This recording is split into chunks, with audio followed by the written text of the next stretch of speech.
All right, guys, here we are. We've got four of us on today, which is super fun. So really, really cool to have everyone here. And Bondins, thank you for tuning in. We've got plenty to get through today, and we're going to jump straight into it. So here's what we're going to be doing. Today we are going to be diving into all things tokenomics and the Treasury. And I'm joined by Ignacio, Sam, Kyle from the Bondex team. We're going to keep this one pretty simple, kind of straightforward, and really focusing on proof. We're not here to pitch. We're here to show you exactly what is live and what it means to you if you care about trust or tokenomics building in Web3. And we're going to start with some real-time dashboards that we've launched after the BDXN token has gone live. Because honestly, we think this should be the baseline for every project in Web3. And we want to lead the way when it comes to transparency and showing exactly what's happening with the BDXN token.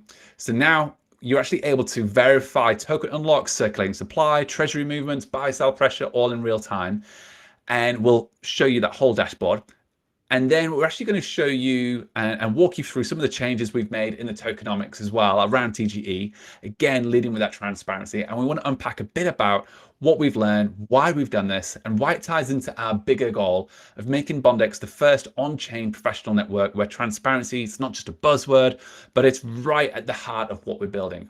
So Kyle, our data lead, is going to be walking through some of the dashboards.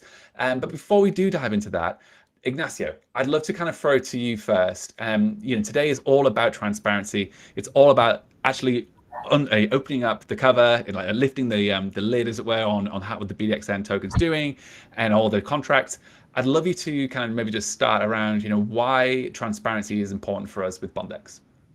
Well, what we're building at Bondex is the most trusted professional network in the world, right? Therefore, trust and transparency is paramount, not just in preaching it or in the products that we build, but also in the operational, let's say, discipline that we impose ourselves as a company. And therefore, our financials, our tokenomics, our token distribution schedules, everything should be as open as possible. And that's why, trust is not just, as you said, a buzzword, but something we live and breathe in our products, but also operationally. Yeah, awesome.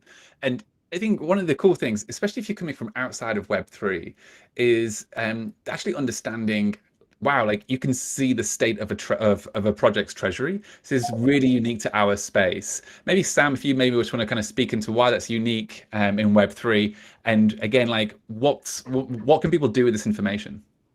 Yeah, it's great. So unlike a traditional company where, their numbers and their shares and everything are behind hidden doors. If any of you were involved in the GameStop stuff that went on a few years ago, that was a big thing, especially on Reddit and a couple other communities, with how shady that market can be.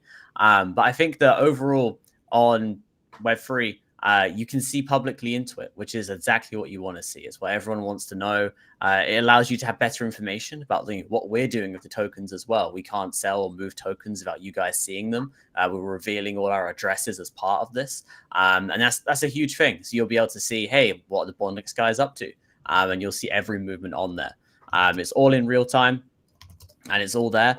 And as we've been moving this around, it's been probably one of the best things we've done. We've been really exciting. It's taken a lot of work. Kyle's done heavy lifting on that. So I'll hand over to him for him to go and walk you through that dashboard. Yeah, awesome. And Kyle, let's load up the dashboard here. Ignacio, you want to jump in? Sorry. Yeah, sorry. Something that I missed on not just trust, but why are we publishing our treasury and our token, like what the team holdings, but also the treasury of the company, just for anyone that maybe not, as DJ and as everyone, the treasury is meant to be if we were a traditional company, the shares that we hold, and we're meant to be able to liquidate the shares and build a treasury to keep building the company. And after you do your TGE, you're meant to build what I like to call a forever treasury, something that is sustainable and that enables you to build for the long term through cycles and keep delivering, amazing products and services to the public, right? And as a public company, you're meant to be really careful when you liquidate, being watchful of lockups, distributions, but also a lot of trading volume, price action. You don't want to hurt your chart. You want to do it in times that is sustainable, and you want to do it with the token holders in mind and the needs of the company for the long term. And I think that most companies post-TG and pre-TG, they make a lot of changes to this in silence. We want to be transparent because, again, we breathe and live trust. as a company operational. Right? Again, what we're building is verifiable identity and evolving a professional network into the first social economic network. And that's all based on trust. If we solve for trust, we have a peer-to-peer economy. That's why everything we've built mirrors the tokenomics and our product philosophy. Trust must be verifiable. And therefore, that's why we're opening the kimono and leaving it for everyone to check. And that's why Kyle's built this amazing dashboard since our TG, so people can track it, watch it, and check it. Awesome. So I'm going to just bring up the dashboard here. This is currently live. You'll be able to find it on our link tree. Anywhere you look for socials or links on Bondex, you'll also find it on our white paper, links to it on there. And Kyle, can you maybe just walk me through what are we seeing here, and maybe just go through little box by box, and then if Ignacio and Sam, if you want to jump in at any moment and maybe just kind of speak to what this data shows, how someone might find it useful if they're looking at BDXN as a potential investment or as a potential token to buy. Yeah, absolutely. Happy to walk through things. So at the top, we have, just some general data associated with the token itself. So what's the token ticker? How much of them was created? What is the current strike price? And then the first one that we come to that's really interesting is the circulating supply. So the circulating supply, as people who are really plugged into the space well know that there are vesting contracts associated with investors, advisors, the team involved in the project itself, or even the treasury. And there's a certain amount of tokens that are locked in those vesting contracts. And over a period of time, those tokens will be unlocked, meaning that the individual or the institution that has access to the tokens will be able to claim them and then, lock them into other investment contracts or sell them on the open market, do whatever with it that they please. So that number that you see, the 100,000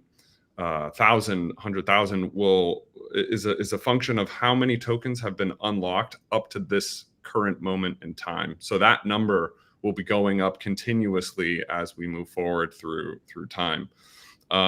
So we can also see the number of individual token holders that own BDXN tokens.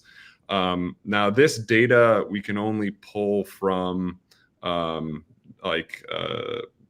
wallets that actually hold the token. So we don't have access to centralized exchanges. This number is probably much higher because we have a lot of people that hold tokens on centralized exchanges, but we don't have access to that data. So this is just individuals who own the token in their personal crypto wallets.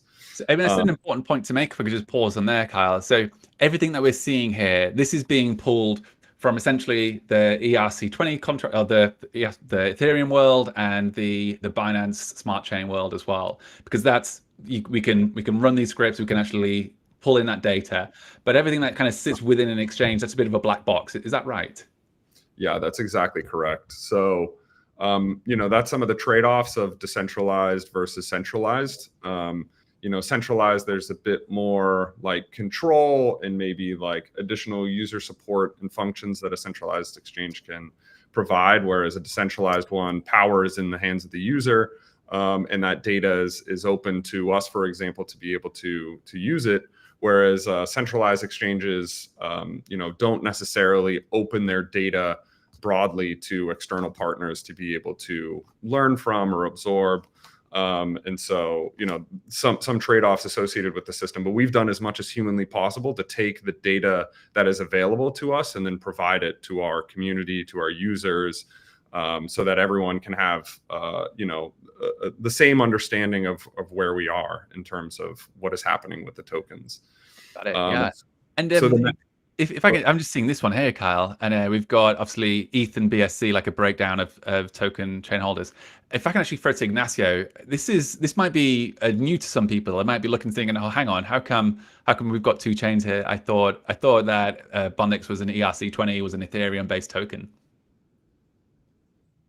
Yeah, so I think that something that highlights how long that we've been in the space for and building with longevity is that we launched the product, the company in 2021, 2022. And when we first launched our token, the real token generation event versus token launch was with the coinless public sale as an ERC20 token, which Ethereum is the most adopted blockchain, right, in the world. But as we made it to Binance Alpha launch, one of the requirements was to have part of our tokens in BNB. I see this as a tremendous strength. You want to plug into the liquidity that happens across chains. Something that is very different from this cycle to the previous cycle is that you have a lot more L1s and L2s. And ultimately, some people are for it, against it. Some people say fractions liquidity. But ultimately, I think it allows you to integrate yourself with several ecosystems that have different pros and cons, strengths, and audiences, right? And we're with BSC, obviously Binance's blockchain. And I think this is a tremendous strength. It speaks to our diversity. And I wouldn't be surprised if we expanded to new ones in the future. Not too many, but that's also in store. I'll kind of back to yourself. So we've got this next one here as well, buy versus sell. Well, what am I looking at here? Yeah, so what you're seeing is a collection of data from decentralized exchanges, so data that we have access to on token trading activity. So you can see people will put their tokens up for sale, or people that put in buy offers. And here you can see a chart over time that displays the amount of buy versus sell transactions that are being initiated around the BDXN token. So it's a very interesting chart that can show, hey, for example, if Bondex creates a really good product release, and therefore, decentralized investors are interested in investing in the token, we might see a spike in buy pressure versus sell pressure. And so this is an interesting way to see how we as a company may be able to impact the value of our token over time. Really interesting. And then down here, we've got vesting claims as well. So maybe just give that, you gave a summary of vesting, but a real simple understanding of what vesting is, and we'll dive into these. Yeah, so the general way vesting tends to work is there's an agreement that's reached between, again, an institution or an individual and then the company itself saying, hey, for investing this much amount of money or by providing this type of service, we will give you X amount of tokens. Now, usually the X amount of tokens are not immediately handed over, but we reach an agreement that says, hey, if your function is an investor, what we will do is we will provide these terms that say, hey, after 3 months, I'm making up a number, I can't remember what the investor cliff is, but after 3 months, we will give you 10% of tokens. And for the next 15 months, we will unlock a certain amount each day or each hour until we reach that end of date vesting schedule, and then all of the tokens are available for you. So each group of individuals has their own vesting terms. So an advisor may be slightly different than a team member, or maybe different than someone who's participated in marketing functions.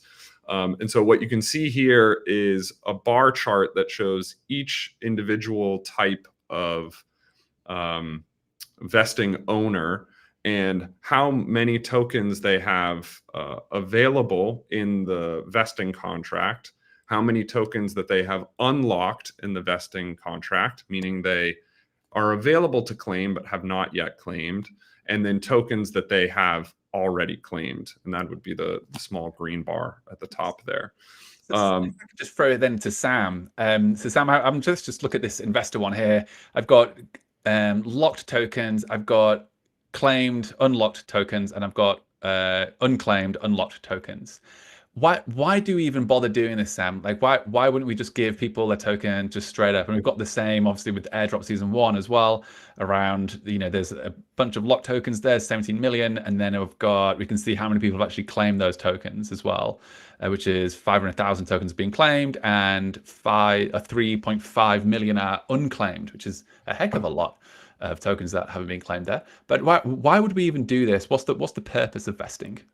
Yeah, so the purpose, depending on the group, the purpose is slightly different, right? So for team members, for example, the reason we have the longest vesting period and the longest cliff periods is that we are incentivized to build the company, right? We want to build an excellent company. And I think we all saw this in the very early days of crypto, where people would cash out immediately and retire. You saw it happen to a bunch of DAOs and other groups. We didn't want that. We're here to build for the long term of this company. So we've made sure that we were the longest vesting ones. None of us can take anything out, I think, until September next year. It begins to unlock, and then unlocks for another 2 years after that. So it's quite a long time for us as a team. as it should be. And our advisors are aligned in the same way, right? We want our advisors engaged and helping build the company and pushing us forward to be better for a similar amount of time there. Investors, it's a bit more, it works differently for different investors. Many of our investors are, again, aligned. They're long-term backers of us. They might have backed other projects by us. They might be friends and family, and they're all involved to say, hey, we believe this company is going to be the future of Web3. We think this is the future network in Web3, and we want to back that. And we're willing to risk it long term with you guys to make sure we do that. And that's where we see very long cliffs and very long vesting terms for those investors. And they're absolutely fine with it. They get involved. They know it all up front, and they say, hey, we like this team. We like this company. We're going to back it long term. With the airdrop, it's slightly different. So with the airdrop, what we're looking to do is minimize the amount of sell pressure that happens on the chart, right? So we have a certain amount of buy pressure, a certain amount of tokens circulating, as Kyle showed earlier on the dashboard. And what we're doing there is we're just trying to slowly enable people to take their tokens out as they should be able to, but not all at once. So it doesn't crash the chart and cause problems down the road for us. As Ignacio said earlier, when we're looking to build treasury and, we've got team members to pay, we've got services to pay for, it's not free to run the app. It costs us a lot of money every month to pay those server bills. We need some way to raise money to be able to go and do that whilst we build revenue. And we're getting closer and closer to not needing to do that anymore, where we'll be profitable. We're on our journey there, made significant progress in the past 6 months. In the next 6, we're going to make even more. But in that way, we can't have the price crash immediately, so we have to slow that down. So those are kind of the different groups as to why they have different lockups and how it works. But overall, it's just to align people's incentives with the company. And it's one of the great things about crypto is you guys can see it all. It's not like private companies where, I've done lots of VC-backed firms and people have no idea if founders are selling their shares on the secondary markets. No one knows. In this one, you would see it. You'd see the transfer and you'd see that we can't transfer them. So we can't back out. We can't sell on the sides. We can't sell away from the community or away from our users. But in traditional VC, it happens a lot. But crypto, it's wonderfully public. Yeah, I think when we obviously first TGE'd, I see a lot of the socials, and one of the things that was kind of thrown our way was, oh my God, like because of the issue at the start of the launch, we saw a big drop, and a lot of people said, oh, it must be the team, right? The team have sold. And I'm thinking, no, we definitely haven't. And what I love about this is we're actually able to see, hey, like all the team's tokens are all locked up. Ignacio, I'd love to bring you in at this point. Why is this important? Why are we doing this? And maybe even speak to that moment there of the TGE launch and the importance of us wanting to make this fully transparent. Yeah, I mean, not to touch again, I hate to cry over spilled milk. I think that in any scenario, in any startup, scenarios are infinite and you need to be prepared for the worst or the best, right? We had some turbulence due to, unfortunately, extractive third parties and manipulators, but the boat's in the water now. We're on some of the best exchanges in the world. Our liquidity volumes, trading volumes on both spot and perps have remained extremely strong. So this is a big turnaround story in terms of the chart. Luckily, we're a fundamental-based company with a real business model and revenue generation, right? But this is important because exactly the way that the people came in and manipulated the chart, it made it look as although some insiders were taking profits, and that wasn't the case. And this is the irrefutable on-chain proof that as a team, all our tokens are locked up. The treasury is going to be transparent as well. People will know when we liquidate or not. We obviously need money to develop, innovate, and offer our services and scale our revenue into, not just cash flow positive, but also begin to buy and burn mechanisms and start having token utility that is actually embedded into the revenues of the company, right? But this is, hey, look, guys, this is not anyone taking profits from the inside.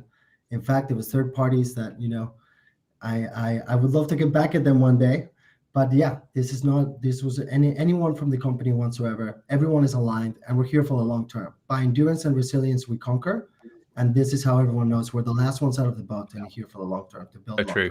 And I think, from my perspective, I've never actually seen many projects, if any, actually open up their finances like we're doing here for BDXN token. And for me, it really speaks into what we're building, which is we're building an incredible future for the future of work. And we know that one of the utilities of the token going forward is going to be governance. So people are going to be able to actually vote on decisions around how we build the company. And then this, transparency around what we're building and how we're building it is paramount. And then also, the idea of rewards and the distribution of those rewards coming through as well. It's going to be really important that we leave with transparency. So I am loving everything on this Dune chart. It's fantastic, and it doesn't stop there. Kyle, we've also gone ahead and built another chart as well, and this one speaks into a different kind of area. This is more around about our ecosystem, what we're building. Maybe if you just give us a top line overview of what we're seeing here. Yeah, well, so the purpose of this dashboard was to be able to display both internally and externally statistics associated with our Bondex ID system, in which we're focusing on verifiable professional identity.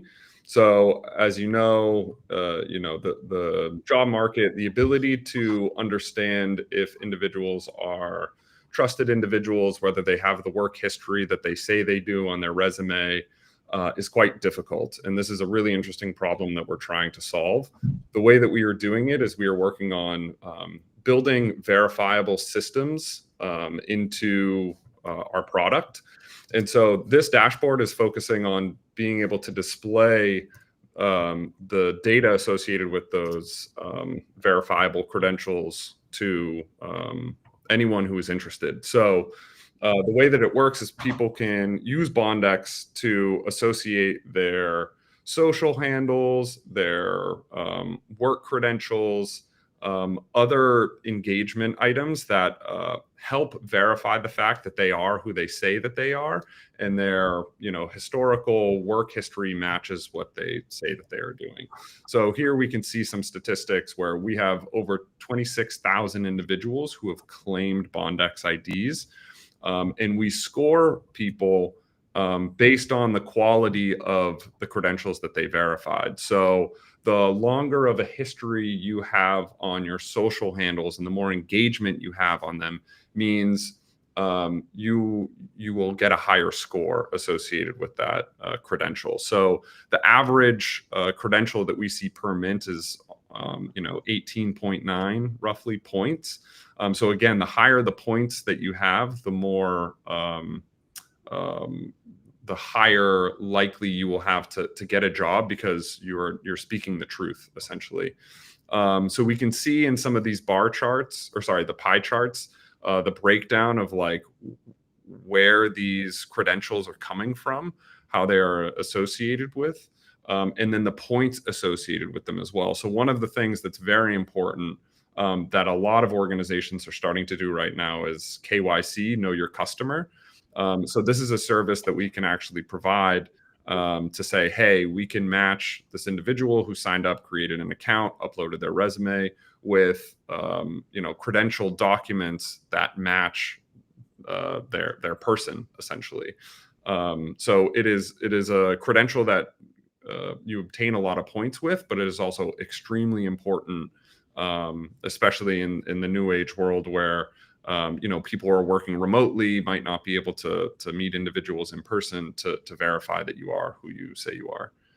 Pretty good. And maybe Ignacio, you want to kind of just help us understand a bit more about Bondex ID, why this is important, and how actually, if you could add in as well, like surely this can be faked. Like surely I can just go in and just tweak those numbers and make it say whatever I want.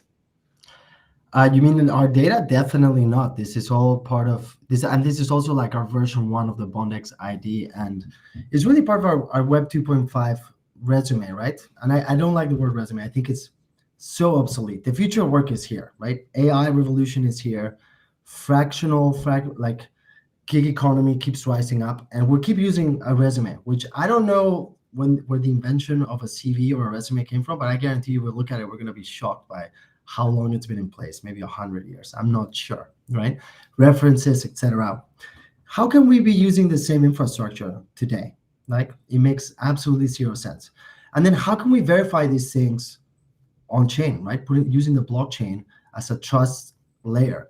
What we do at Bondex is that we actually take all of these verifications and on-chain and develop an aggregated reputation score, because I believe a verified digital reputation score is actually the new resume, a way more trusted form of professional identification that we leverage across our platforms like Web3 Careers, the #1 job board in the space. And that is a superior way to actually know, is this a real person, but did they work with, with all the features that we are building, did they work where they say they worked? Are they located where they say they're located? Depending on the requirements of a company and what they want, right? These are more and more important, especially the proof of work things that we're developing, right? Will include vouching from other people, your peers that you worked at the company with. We're literally building the future of professional identity, and blockchain is the perfect technology to aggregate and bridge everywhere we add value to and perform work, online, offline, Web 2, Web 3, all into one passport for the future of work, the Bondex ID. Really good. And I think, this for me speaks to the beginnings, like you said. This is where we're beginning with Bondex. And as we've got this fantastic KYC approach here of being able to, hey, you can prove you're a human. We've got the socials, you can prove that you own the socials. And there's a lot more that we want to go ahead and do and help people prove, so that when they're applying for the jobs, that users can actually be found and discovered by the work that they've done, and it's provable as well. So this dashboard is really exciting for me. I love the fact that we've built these out on Dune as well, because I was teasing you before and I said, can this be faked? Because everyone knows with Dune dashboards, it's all on the blockchain. Anyone can query this. If you're a developer and you want to test our assumptions, check, then please, you can open up this dashboard, have a look yourself, and actually find where we're pulling this data from. And we want to build the most transparent system around how we're helping people advance their careers. So really cool to see. I'd love to now just dive in as well, which is, so we've seen the state of our ecosystem in terms of those IDs that are minted. We now see the state of the Treasury as well, as in terms of post-TGE, what the Treasury looks like. And one of the things we've also done last week, and for the eagle-eyed amongst us, you may have noticed that there were some adjustments made to our TGE, to our tokenomics table. And we've outlined exactly those changes that were made on this page here. So if you go to our docs.bondex.app, you come to tokenomics, and then you'll see changes from V2 to TGE. And we've made a few. And I'd love to go through just one by one. But before we do, Sam, if you could maybe just walk us through, why have we had to make some changes to the tokenomics when it comes to the allocations, investing amounts? Why couldn't we just keep with what we had in the table leading up to TGE? And is this normal for projects? Yeah, sure. So one, it's totally normal for projects. You'll see lots of projects do this. You might not see so many talk about it or share the exact numbers that they do. In fact, you've already seen not many do that, but we're sharing it here. I'll walk through it piece by piece. So the vesting months, why did that change? Very easy. We had to increase the cliff periods on our first investors, our longest backers, as at request from one of the major exchanges. Unfortunately, when you're working with these exchanges, they have a lot of asks on you, and we pushed back as much as we could. But there are some things that we had to give up to get listed. That cliff period was one. The one concession we got to make was to knock a month off the vesting. It's not really a significant amount, but it was kind of hey, we have to raise your cliff period. We're going to take a little bit back. We're going to give you a little bit back on the vesting timeline. Pretty simple there. Nothing too crazy. Just came from an exchange. It was one of their requirements that we align our pre-seed and seed investors to have the same cliffs, and we were able to move them back 1 month on vesting. Nothing too major there. Yeah. Onto the TGE unlock, which is the next bit Paul's got on screen now. The major one you'll notice here is the liquidity and market making. This is kind of a funny one, where we had originally locked part of our market making in a vesting contract just in our plans. And it was kind of inherited over many, many years of this company being near TGE, but not quite making it. And we'd never really looked at it. And then we got to talking with market makers and the exchanges, and one of the big exchanges said to us, why are you locking that? There's zero need for you to do that. It's not normal. It's only going to hurt you guys, and it doesn't make any sense. So that's where that plus 40% came from. We were like, well, I guess we'll just unlock it then. There's no need. It's controlled by us. It doesn't really matter. As far as the ecosystem rewards and the treasury, these look a bit more significant. You might think, hey, how come you've removed the TGE unlock percentages for ecosystem rewards and treasury? much simpler. This is a bit of a builds into the next point, which is probably the major thing people have noticed, which is some of the allocations have changed. The thing that happened here was, as we were ramping up to TGE, we did a big review of all of our investors, all of our KOLs, everyone who'd ever been involved in the company and was due tokens. We had a massive list across many different sheets. It took us many, many weeks to put together.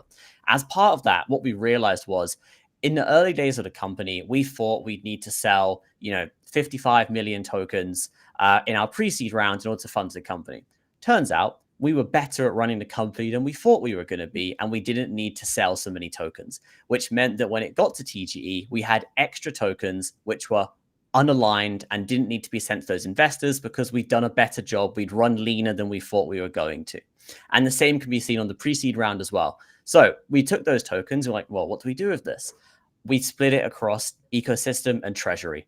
We could have given it all to the team. We didn't. We decided, hey, team is well compensated. We want to make sure we give it back to the community and back to being able to build this company. So we split them across those two areas, which is why we didn't need to unlock so many tokens in the vesting contracts. The other ones, the public round, very small amount. That was just due to the bonuses handed out. There was just a calculation done there. And then the advisors and consultants, same deal as the pre-seed and seed round investors. We realized that we didn't need so much in advisors. We had kind of allocated a lot more than we thought, and we didn't need it. Now, in the future, we have those tokens. We may still give them out to investors, vested, of course, but it allowed us more freedom to move around to the company and make sure we are doing the right things. And that's why you see ecosystem and treasury have grown so much. It's just because we had those extra tokens because we ran leaner than we thought we were going to run. And then from there, we wanted to make sure we had more rewards for the community and more ability and firepower to build the company. So we're well stocked, ready to go. And you can see all this in the vesting contracts on the dashboard. This is all up there, all public. Take a look around. And most importantly, the total number of tokens didn't change. It's still 1 billion tokens as is standard. We haven't touched that. It's the same thing there. It's just that we had extra tokens from how we ran leaner than we expected. Really good, Sam. And Ignacio, do you have any comments on this as well? Yeah, I think that, this is where we are truly embodying what we preach, which is trust and a more, I think a trust-based economy and an authenticity-based economy, right? I always talk about this. We're at the peak of the attention economy. Why are we building verifiable identities? I think overabundance of data, noise, bots, we're all tired and exhausted of it. We need trust, right? And this comes from the inside out. I think a lot of projects, we've seen that they move around tokens and really give them back to themselves because they are the ones controlling it. We want to be completely open with you. And we decided this, these kind of leftover tokens, we're going to go back to the treasury to, again, build the company, being conscious of building that treasury when it's suitable in terms of volume, in terms of price action. And then number two, back to the ecosystem rewards pool, which is meant to go back into the token holders, the users, the ecosystem, right? And this allows us more freedom, more firepower for more partnerships, seeking, more investors in the future, right? Institutional grade, greater and greater advisors that open more and more doors, right? And this is where these tokens are going to go to, essentially more firepower to Bondex to build the future. Love it. We also made another little screen here, which is just some new graphics as well to really help people understand what vesting contracts and schedules are looking like. And we've got some real dates here as well so that you can actually see, okay, how long are some of these vesting contracts? One of the most common questions we get is actually, hey, like when will I get my airdrop tokens, like the full release? And here you can see, cool, that for airdrop season 1, it's going to vest over a period of time. You can see when the other contracts are also going to vest. We've updated the token distribution graphic as well to reflect the updated table, and we've also updated our circulation supply graphics as well to give users a better understanding of how the supply will change over time, and put the real dates in there as well according to TGE. And I think one of the questions that we are seeing a lot from the users is, what do I do if I have missed out? Not even what do I do, but coming back to this chart here, what's going to happen with all these unclaimed tokens? So we can see here there's some unclaimed tokens. Is that going to be redistributed? What would be some of the process, some of the things that we'll do if we get to the end of that claiming period and no one claims these things? So with the end of the claiming period, nothing happens. They just build up. So those tokens just build up over a period of time. They're still linked to your address. I know some people have no reason to claim the tokens today, so they're just going to let them build up for the entire time and claim them at the end. And they'll sit there waiting for you.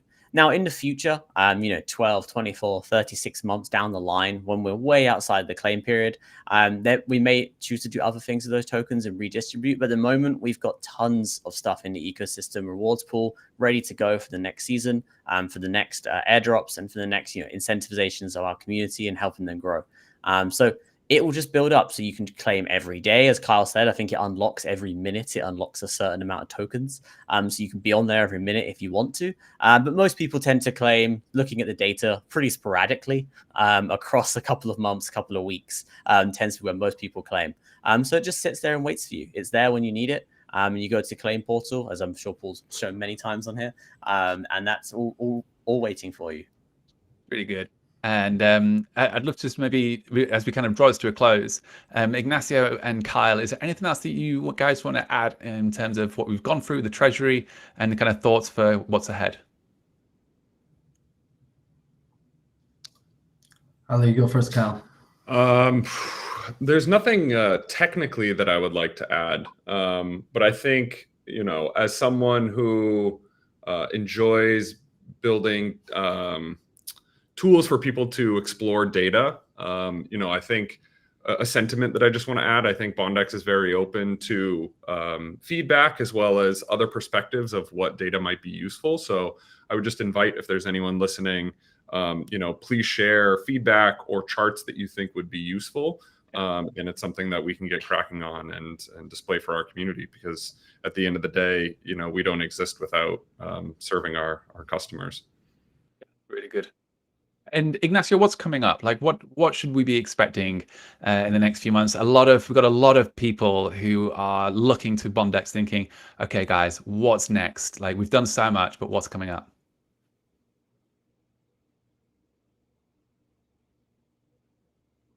And I think we have lost Ignacio.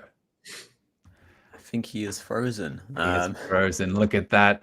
Absolute cliffhanger. Well, Sam, I'm going to throw to you then, in which case, maybe just give us a bit of an indication of maybe what the next kind of few months are looking like. Yeah, sure. So, I mean, the number one thing that we're really focused on day in, day out is more jobs for our people, more candidates, more utility there, as well as revenue sharing tied to verified actions, community governance, that'll be coming soon. On-chain, on-chain hiring outcomes. And this is something that we're really, really digging deep into. I know Kyle's a big part of that project. We can't wait to get that out into the world. And we're working with companies and other institutions to help put that in place. And then more Bondex ID utility, especially across Web3 careers. As many of you know, we bought that recently, and across Bondex jobs. So beginning to merge those two together, a little bit more sharing technology. So you'll see an improved experience across both of them. So that's some of the stuff that's coming for us, as well as more dashboards, I think, more data sharing as we begin to kind of not expose, but share some of our internal dashboards that we use to manage the company externally of you guys. So you guys feel a part of the journey with us, and you can see the information that we use every day to make decisions and understand, how we're performing. It's really good. Yeah, it's really good. Well, guys, I think, oh, hang on, we just got Ignacio back here. Here he is. Sorry about that. My computer, all this transparency and data overloaded it. Well, we just had Sam just wrapping up there in terms of, sharing about what's coming up. But Ignacio, is there anything else that you'd want to add? So this was the first step into our efforts of transparency. Over time, I would like to include our revenues on here, and also tying into the utility and the mechanics of our revenue redistribution, sharing, buy and burn mechanisms will all tie into it, right? So this is the first step. This is V1. So be ready for increased transparency over time, but also greater and greater numbers and data across our operations, business, and also how much of it is redistributed to the token holders. We're going to be transparent on everything that we do.